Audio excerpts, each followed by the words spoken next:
Good afternoon and welcome back to the 2021 PGA Championship here at the Ocean Course in Kiawah Island, South Carolina. We are joined by Ben Cook, Team of 20 member, who posted a really impressive 300 par 69 today. He is currently 2 over par for the championship. Just terrific play all around, as I alluded to. Tell me what you were feeling out there. Maybe tell us a little bit about making the cut last night and then your play into today. Yeah, I played really solid for the first 12 holes. I was even par through 12 overall, and then hole 13 has been my nemesis. I doubled it the first 2 rounds with, just sloppy play, but just kind of limped in, made a couple of bogeys. But those last 5 holes last night were so hard into the wind. I mean, I didn't have less than 4 iron into any green, so it's like to hit it is great. And then making par in the last 2 holes was amazing. Super thrilled, obviously. Even the hole 18, I had a birdie putt. I'm like, okay, if I make it, I'm in for sure. 2 putt, maybe. With how hard it was playing, I figured I might be safe.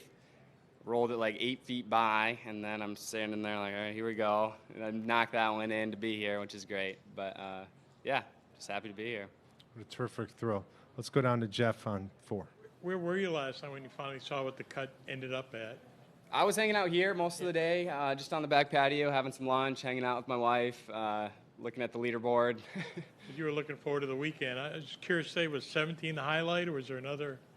Today, yeah, for sure. I'm making a birdie on 17 with that many people there is amazing. The cheers is crazy. It's such a cool feeling, and you can see why the guys out here love the fans being around.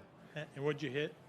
I hit 5 iron. 5 iron. Mm-hmm. All right. Let's go to 11, and then we'll go 7 here. Hey, Ben.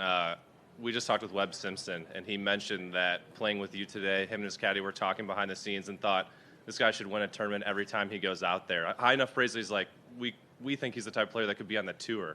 I mean, hearing that type of praise from someone like Webb Simpson, how much does that mean to you and your reaction to that? Thank you, Webb. But that's super kind. But and that is the end goal for me. I'm still trying to play. I have Latin America PGA Tour status, so I'm like 29th on the money list there. So hopefully, with another couple of good finishes, I'll move on to Korn Ferry for the fall. But yeah, I mean, it just kind of proves that the work that I put into this week and this winter has really paid off, and it's really fun to see the game to where it's at. What does it mean to you? I mean, you went shot for shot with him today. You both played really, really well. I mean, what does that do for your confidence, not only as a PGA professional, but as you said, trying to grind it out for future steps? Yeah, no, it was in my head. I was like, just tie him, and then maybe we can get paired again tomorrow.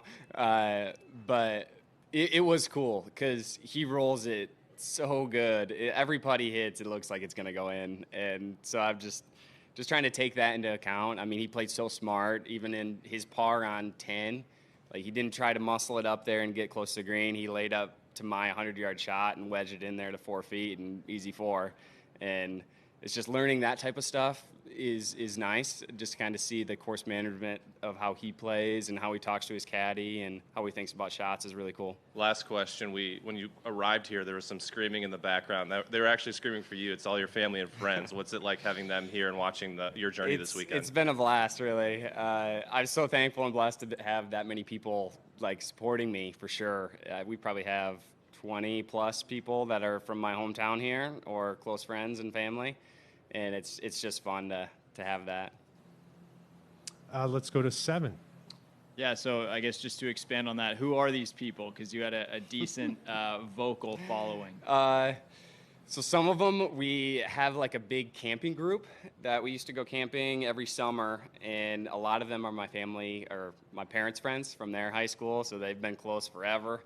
And we got to know their kids, and we probably had 15 families that would all camp for a week every summer, and we got really close, and so a lot of them are here today. Nice. And then you seem to really be enjoying the round today. Obviously, you played well. It's easier to enjoy when you're playing well, but has that been a focus of yours this week, is staying positive and enjoying the process? Yeah, especially the first 2 days, it was like, okay, don't get too high or too low. especially those last 5 holes when you're kind of like, you could go either way of making the cut. It's don't get too down on yourself because you still have holes to finish, and if you make a couple of strong pars in the last 2, you still make the cut, which I did. So I was very happy with myself for doing that and not getting too down and frustrated. So yeah, I felt like I've done a really good job at that this week.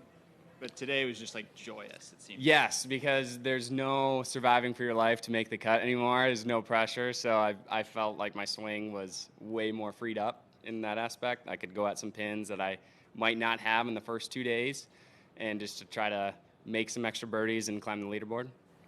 Ben, we're going to zoom out for a question. Adam Stanley, you are up. Go ahead, sir.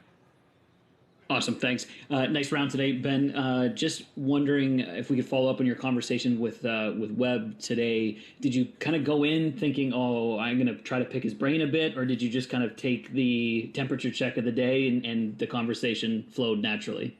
Yeah, it flowed very naturally. I mean, he's so easy to get along with. He's such a nice guy. I didn't try to harp on him too much. I asked him a little bit about Ryder Cup stuff and which one is his favorite and that type of thing, and he was happy to talk about it, and who wouldn't be about Ryder Cup. But hopefully he gets in for this year too. I'm rooting for him to get a bid for this year. But yeah, it was fun. He's super nice, like I said, and it was easy to talk to him. Awesome. And just a quick follow-up, your hat and shirt have gotten some comments on social media. Just wondering who makes them. Bad Birdie is the brand. Okay. Thanks. Good playing. Thank you. All right, let's go to Luke, and then we'll finish up with Jeff. Hey, Ben, just curious, like, when you're preparing for a huge tournament like the PGA Championship, I mean, like, how do you go about, like, doing that, you know, in the weeks leading up? Like, what do your days look like? Yeah, especially with working, it kind of makes it tricky. It's even going back to college, I've gotten really good at time management because you have to with studies and golf team stuff. So I credit my coach for kind of helping me with time management and being able to use the free time when I have it, especially in Florida when it's light in December, maybe till 5:30. So when the sun is up, you're either at the course practicing or at work. So you either get in before work or after work to kind of grind it out. And in my club at Johns Island in the winter has been so good to me about making sure I can play in all the events that I want to and giving me like practice time at the course. So yeah, very, very thankful for them. And when you do have that time, you know, you may only have an hour or two and Right. you're trying to make it count. Like, Yeah, for sure. What is that, like, what are you doing in order to make it count? Yeah, it depends on what I need to work on at that point in time. A lot of putting and chipping, especially out here, it's paramount. You know, if you're not making the putts, you're not going to score well. So for me, it's the last month and a half has really been grinding on the putting green, and with my coach, he's helped Brandon Roby. He's helped me a ton with that. So that's kind of the big focus. And then because I was hitting it really good coming into this week, so I didn't think I needed to really harp on that too much. Just kind of making sure posture alignment, that type of stuff is good. 2 more quick ones, Jeff, and then Ben, having Ryan. played in the last 2 PGAs, I know it was a big deal to make the weekend here. How big a goal was it to be the low guy in the team of 20? Yeah, that's always the goal. The guys that are here for a reason, and they're really good. Brad's played amazing. So we'll see what the weekend holds. We got one more day to maybe catch him. I don't know what he's at today, but we'll see. Hopefully I can be under par for the weekend and maybe make a run up the board. We'll see. If I can get under par total, that would be a huge goal of mine, or at least back to even would be sweet. So we'll see. And do you know Brad at all? Or- I don't. Not at all, no. Mm-mm. Okay, let's go here to Ryan on 6. Hey, Ben. Just curious, you and Brad are on the big stage and major championship. What's it like representing the 28,000 PGA members out there, kind of in front of a national Yeah, audience? it's pretty cool. Like I've had, like Jim Remy came up to me on hole 10, gave me a hug, and was like, "So proud of you this week and making the cut and representing the PGA." And it's really cool to have the support. And there's so many of us that don't get heard from, and so it's cool to be able to represent that. Ben, thanks so much. Good luck tomorrow. Enjoy it for all that it is, and Yeah. have a great day. Thank you so much.